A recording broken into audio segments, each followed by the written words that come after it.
यहाँ कबीर कहते हैं 5 चीजें जिसके घर में होती हैं उसके घर में शांति, सुख और लक्ष्मी का निवास होता है।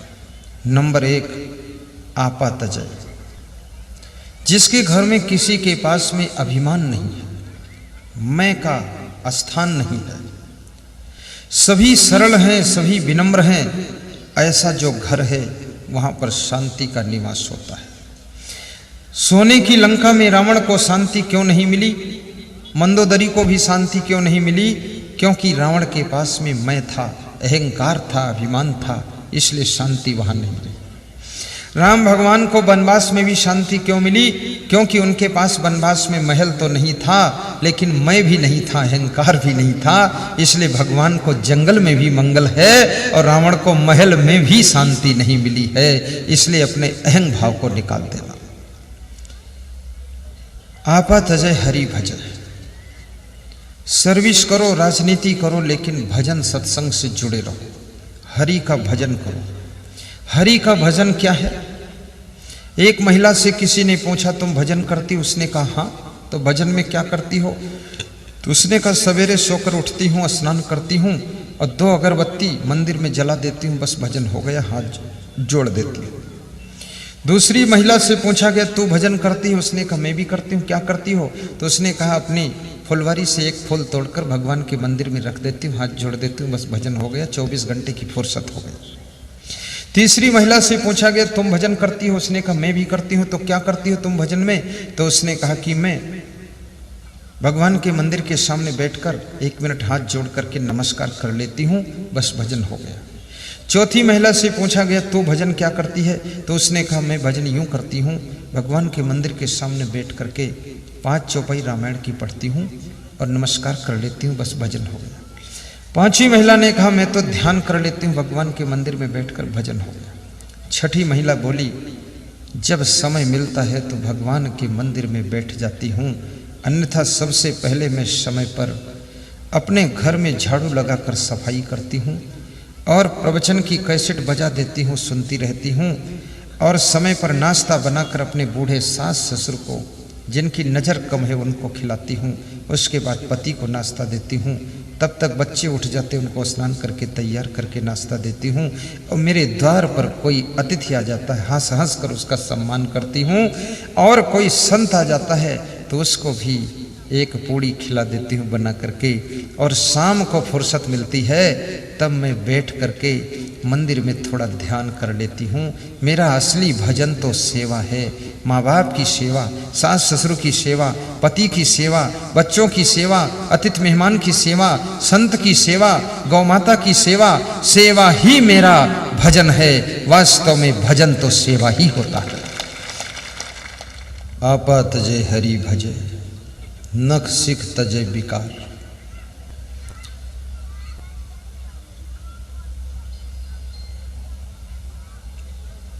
नख से लेकर के शिखा तक जो आपके मन में विकार है, जो दिमाग में बेकार बातें आती हैं, कबीर कहते हैं उनको त्याग करने से घर में शांति का जन्म होता है। आपका मन ऐसा जंक्शन है जहां पर तरह तरह की बातों की भीड़ मची रहती है और मन की आदत है पॉजिटिव बातों को ये भूल जाता है और नेगेटिव बातों को संभाल कर याद रखता है। तुम्हारे लिए किसी ने कुछ अच्छा किया है उसको तुम भूल जाओगे, लेकिन किसी ने बुरा किया है ये मन उसको संभाल कर रखता है और कभी भूलता नहीं।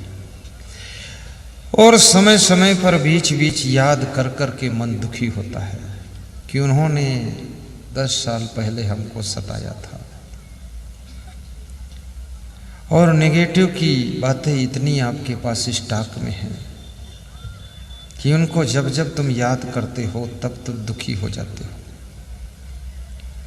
पॉजिटिव बातों को याद करो, नेगेटिव बातों को याद करने की आदत को छोड़ो।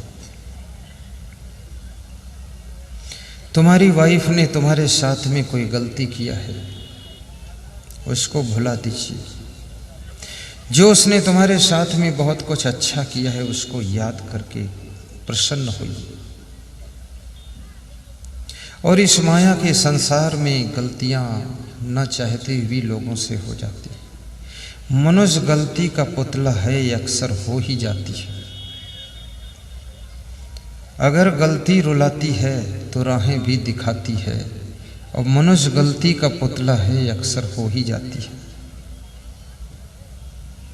दूसरे की गलतियों को क्षमा भी करना।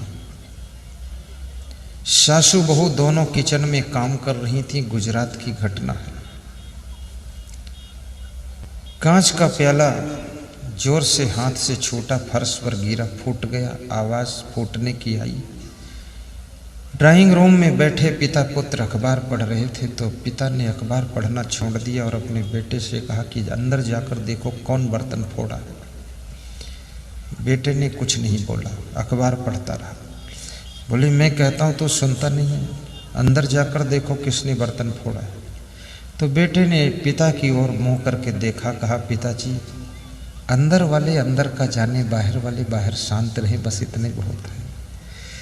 तो बाप ने कहा अंदर वाले बर्तन फोड़ेंगे तो खरीदना तो बाहर वालों को ही पड़ेगा, तो जा देख किसने फोड़ा है। उसने कहा पिताजी इतना उलझन में पड़ोगे तो शांति कैसे मिलेगी। कभी कभी बेटा भी ज़्यादा समझदार होता है। तो पिता ने कहा कि तू पहले देख करके आ जाए फोड़ा किसने। उसने कहा जाने की ज़रूरत नहीं है, यहीं से बता दो किसने फोड़ा है। बोले बता दो। कहा मेरी मम्मी ने फोड़ा है।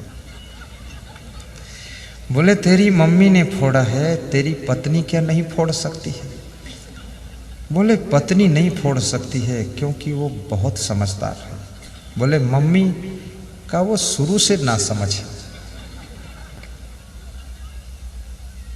तू अपनी मम्मी को ना समझ बताता है, पत्नी को समझदार बताता है। बोले मैं नहीं बताता हूं, जितने लोगों की नई नई शादी होती वो सब अपनी अपनी पत्नी को समझदार बताते हैं।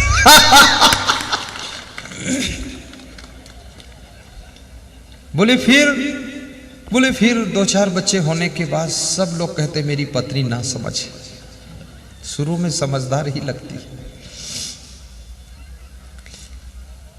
तो पिता जो था जोशीले स्वभाव का था। कितने लोगों का स्वभाव बड़ा जोशीला होता है, बात को बर्दाश्त नहीं कर पाते। जोश में उठा और कहा मैं देखता हूं किसने फोड़ा है। अंदर गया, आंगन में खड़ा होकर के चिल्लाया कि कांच का बर्तन किसके हाथ से टूटा है, कौन फोड़ा, कौन गिराया। तो जो बहू थी वो डर गई। उसने सोचा नई नई आई हूं, ससुर के स्वभाव का कुछ पता भी नहीं है, सबके साथ में एडजस्ट होना बहुत टाइम लग जाता है। तो बहू किचन में छिप जाती है और अंदर से सासू निकलती है और उसने कहा मेरे से फूटा है, क्या करोगे। तो वो ससुर बोला कोई बात नहीं, फिर तो कुछ नहीं करूंगा। और वापस आकर अखबार पढ़ने लगा। बेटे ने पूछा पिताजी कौन फोड़ा है। बोले तू पूछ मत दोबारा, तेरी माँ ने ही फोड़ा है। बोले तो कुछ समझाया उसको। बोले उसको मैं ब्रह्मा भी नहीं समझा सकता, तेरी माँ मैं समझाऊंगा उसको। तो बेटे ने कहा पिताजी मैंने यही बता दिया था कि मम्मी से फूटा है, तुम वहां फालतू गए मेहनत करके। तो बाप ने पूछा कि बेटे तुझे कैसे पता चला कि तेरी माँ से फूटा है। तो बेटे ने कहा मुझे ऐसे पता चला कि बर्तन फूटने की आवाज़ के पीछे कोई आवाज़ नहीं हुई, तो मैं समझ गया मेरी माँ से फूटा है। अगर मेरी वाइफ से फूटता तो बर्तन फूटने की आवाज़ के पीछे मेरी माँ की आवाज़ जरूर आती चिल्लाने की, तो इससे मैं समझ गया था।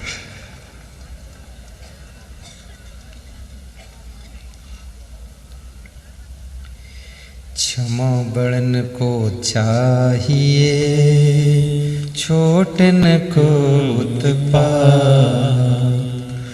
विष्णु की क्या घट गई, जो भृगु ने मारीला।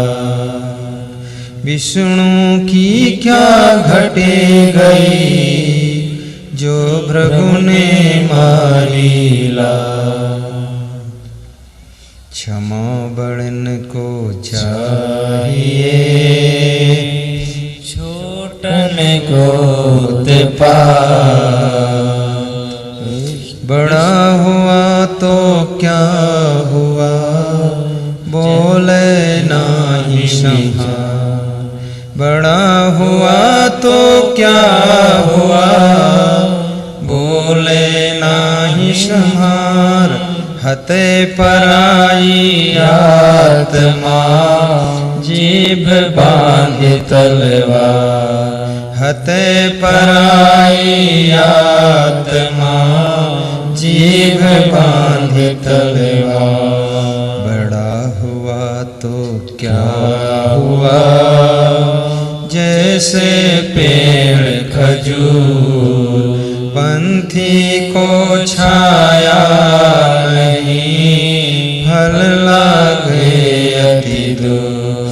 पंथी को छाया नहीं, फल लागे अति दूर।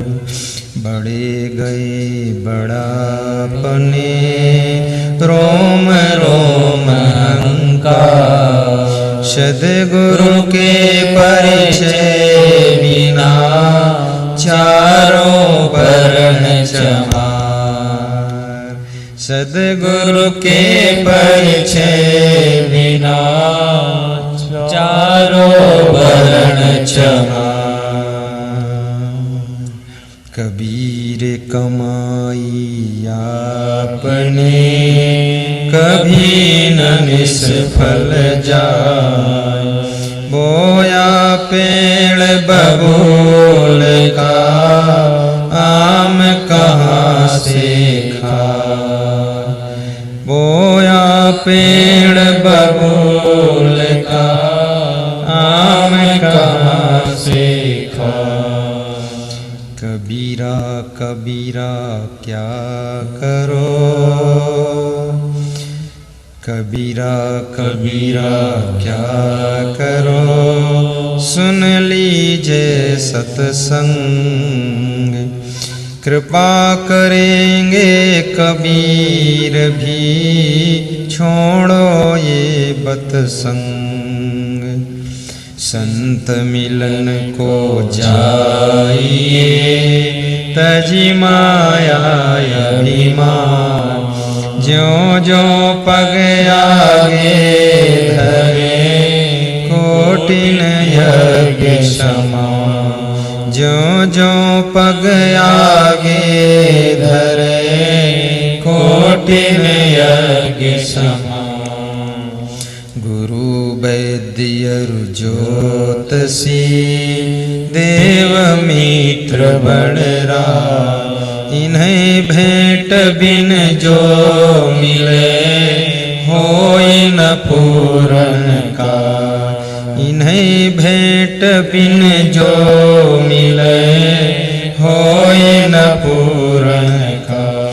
सुत दारा और लक्ष्मी, पापियों के घर होय।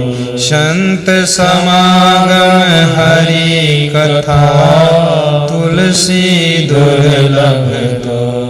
संत समागम हरि कथा, तुलसी दुर्लभ दो। आपा तजय हरि भजे, नख सिख तजय विकार। सब जीवन से निर्भय रहे, साधु मता है सार।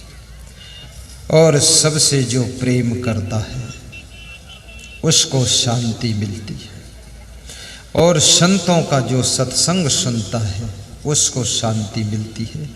अतः आप सदैव सत्संग सुनना। आपका जीवन सबसे सुंदर जीवन है।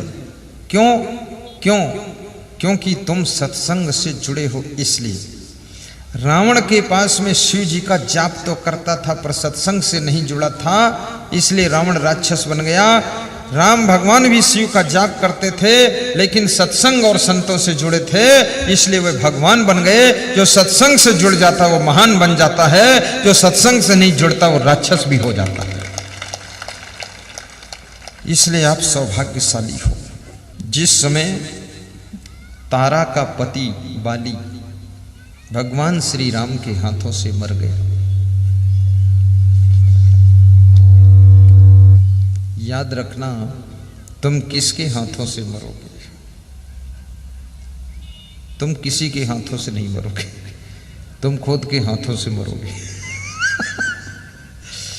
बाली तो भगवान के हाथों से मरा था। भगवान के हाथों से मरने के लिए बहुत पाप करना पड़ता है। भगवान बचाए कि भगवान के हाथ से मरो मत, क्योंकि इतना पाप करो मत। भगवान को मेहनत कराओ मत, खुद के हाथ से मर जाओ, लेकिन फिर भी जहर खाओ मत।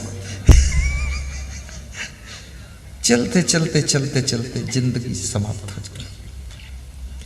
लेकिन मरने से पहले जिस काम को करने के लिए तुम आए हो, नंबर 1 भक्ति, नंबर 2 आत्मा का उद्धार, उद्धरेत आत्मनः न आत्मानम अवसादयेत। इस आत्मा के उद्धार के लिए आए। श्री राम से विलाप करती हुई तारा बाली की पत्नी रोती है और कहती है, आपने मेरे पति को गति दिया कि दुर्गति दिया कि सदगति दिया, पर मेरा पति चला गया। और अपने पति की लाश को पकड़कर रोती है। जब किसी स्त्री का पति मर जाता है तो स्त्रियां अपने पति की लाश को पकड़कर सिर पीट पीट कर रोती है, क्योंकि उनके आंखों के सामने अंधेरा छा जाता है कि अब मैं क्या करूं। पर मैं निवेदन करूंगा, इतना निर्बल मत होना, निराश मत होना। आपका पति संसार छोड़कर चला गया, अपने पीछे 2 बच्चे छोड़ गया है। उन बच्चों का पालन पोषण कीजिए, उनका सहारा पकड़िए।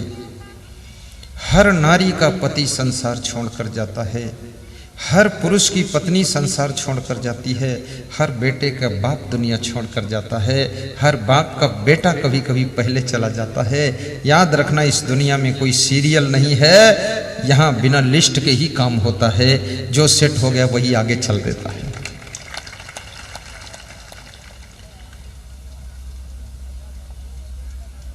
भगवान श्री राम तारा को समझा रहे हैं, ये बात आपके लिए है। सामने बाली की लाश पड़ी है, बाली की पत्नी तारा विलाप कर रही है और श्री राम समझा रहे हैं।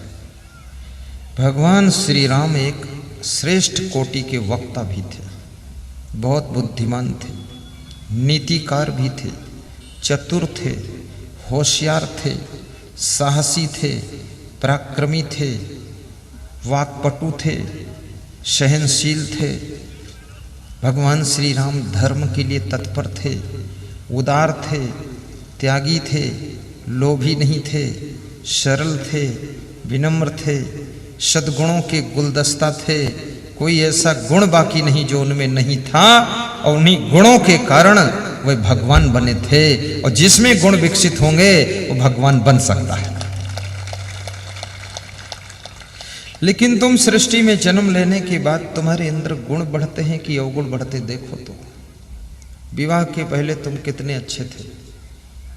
जिस लड़की के साथ विवाह होना था उसने तुम्हारा फोटो देखा था तो सोचती थी कि अरे ये तो पूरे अयोध्या की राम मिल गई, क्या बात है। जब विवाह करके ससुराल में आई तब उसने आंख खोलकर देखा, घूंघट हटाकर, तो देखा ये तो लंका का रावण मिला। फिर तुम दारू पी के इंग्लिश बोलते हो, देसी पीते हो दारू और बोलते हो इंग्लिश भाषा, उड़ो उड़ो उड़ो उड़ो। उस लड़की के होश उड़ जाते हैं कि फोटो में क्या देखा था ये वास्तविक क्या है। आजकल लोग एक दूसरे को धोखा बहुत देते हैं। लड़कियां भी एक आदमी ने हमको फोटो दिखाया, कहा मेरी ये बहू बनने वाली गुरुदेव देख लो। हमने कहा पहली बात तो ब्रह्मचारी साधु को फोटो वोटो लड़की का दिखाना नहीं चाहिए। अब तुमने दिखा ही दिया तो मैं डिसीजन दे भी नहीं सकता हूँ, क्योंकि इस विभाग का मुझे नॉलेज भी नहीं है कि कौन लड़की ठीक कौन लड़का ठीक। मैं तो बचपन से संत हो गया। तो उन्होंने कहा कि बहुत सीधी सरल लग रही है। तो हमने कहा तो कर लो ना, ले आओ। और शादी कर लिया और ले आए, और 6 महीने बाद मुझको मिलने आए। बोले पूरा घर तबाह हो गया। तो हमने कहा हुआ क्या? वो तो बहुत सीधी सादी थी। अरे बोले देखने में गाय थी और घर में जब आई शेरनी निकली है, दहाड़ रही है। तो हमने कहा मरो मारो और क्या करोगे। तो ये फोटो में भी बहुत धोखा है, फोटो देखकर धोखा खा सकते। मैं निवेदन करूंगा सरल स्वभाव बना करके ससुराल में जाना, अपने नम्र स्वभाव से अपनी सासू को मोहित करना। याद रखना पति को बस में करना आसान है, लेकिन अपनी सासू को बस में करना कठिन है। और जिस लाड़ी में ये कला है, सासू पर कोई जंतर मंतर का डोरा डाल दो कि वो बस में हो जाए तो ससुराल तुम्हारे लिए राम राज्य हो जाएगी।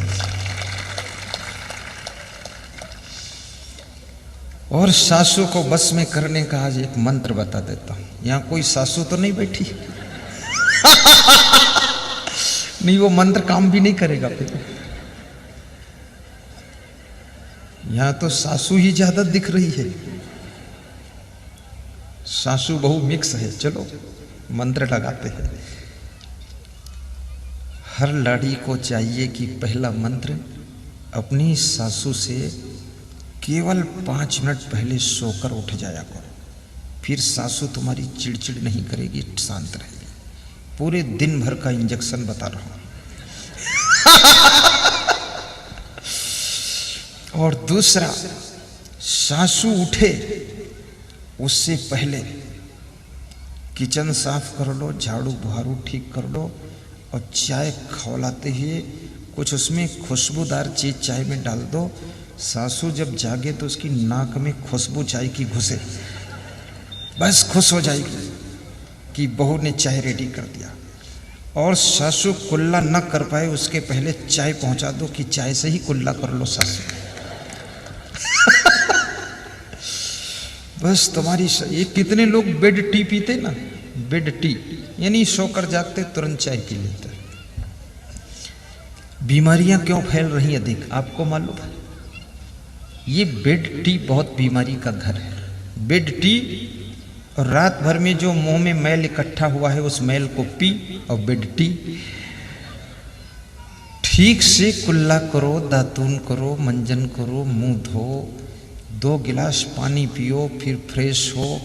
उसके बाद पैदल चलो 5 किलोमीटर, कभी बुखार नहीं आएगा आपको अगर पैदल चलोगे 5 किलोमीटर। ये चुपके से आपको बता रहा हूँ, कोई डॉक्टर बैठा हो तो सुनना मत, डॉक्टर का नुकसान है इसमें। यदि सवेरे तुम 2 गिलास पानी पीते हो और मंजन ब्रश करते हो और उसके बाद में 5 किलोमीटर तेज चाल में पैदल चलते हो, तुमको बुखार 80 साल की उम्र तक आएगा ही नहीं, आएगा ही नहीं। डॉक्टर को बुखार आ सकता, तुमको नहीं आ सकता। बहुत सहज इलाज, पैदल बस, मोटरसाइकिल से नहीं, कार से नहीं। कार तो बेकार, कार में स्वास्थ्य खराब होता है। हवाई जहाज में बहुत स्वास्थ्य खराब होता है। हवाई जहाज में अधिक यात्रा करने से हार्ट कमजोर हो जाता है, और कार में बहुत यात्रा करने से ये घुटने कमजोर हो जाते हैं, और साइकिल से यात्रा करने से घुटने मजबूत हो जाते हैं, और मोटरसाइकिल से यात्रा करने से, ज़्यादा यात्रा करने से रीढ़ कमजोर हो जाती है, और अधिक बैठने से पूरी बॉडी का स्ट्रक्चर कमजोर हो जाता है, और पैदल चलने से पूरी बॉडी का फाउंडेशन मजबूत हार्ड हो जाता है, इतना फिट कि कोई डिस्टर्ब होता ही नहीं। इसलिए पैदल चलना चाहिए। मैं रोज सवेरे छत पर 3, 4, 5 किलोमीटर चलता हूँ, 40 मिनट। मुझे मिलने बहुत लोग आते, मैं छत से हाथ जोड़ देता हूँ, मुस्कुरा देता हूँ, मिलता नहीं, चलते रहो, क्योंकि हर समय मिलूंगा तो पता चले अस्पताल चला जाऊंगा। पैदल चलो। फिर खुश भी रहना चाहिए। तो सवेरे सवेरे 9-10 बजे तक कुछ खाओ मत, आदत मत बिगाड़ो, सुबह खाने पर मत टूटो। 10 बजे के बाद भोजन के पहले आपको निवेदन करूंगा, भोजन के पहले सलाद खाइए।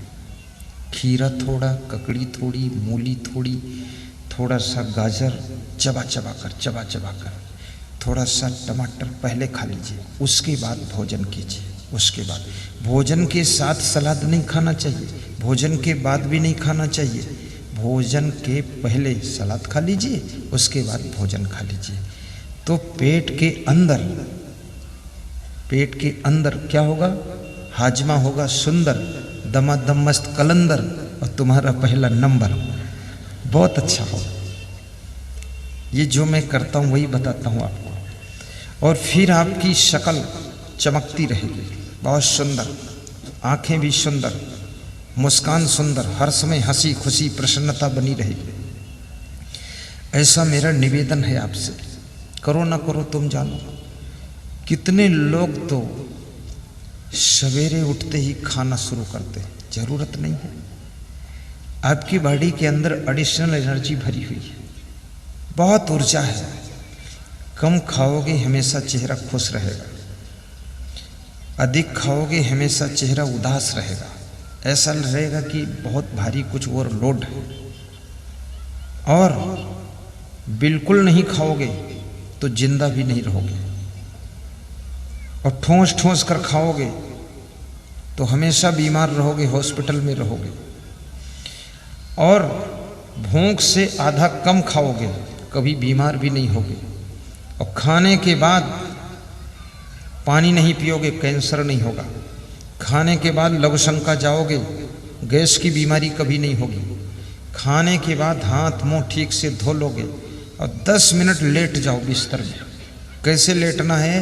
पैर समेट लेना है, ऐसे मोड़ो। मैं कैसे बताऊं, पैर तो अंदर हमारा है पर तुम समझ लेना, ऐसे समेटो, घुटना उठे रहे। और ठंडी लग रही तो ओढ़ लो, गर्मी लग रही पंखा चला लो और लेटे रहो। आंखें मूंद लो, नींद नहीं आ रही मूंदो तो भी जबरदस्ती आंखें मूंदो। बच्चे को नींद नहीं आती है तो माँ उसकी जबरदस्ती आंखें मूंद देती है और फिर मस्तक पर थपाक लगा देती है। तो बच्चा है, वो मूंदने में उसको सुख लगता तो मूंदे रहता है, और मूंदे रहता तो सो जाता है। तुम भी आंखें मूंद कर देखो, सो जाओगे। 10 मिनट सो लो और फिर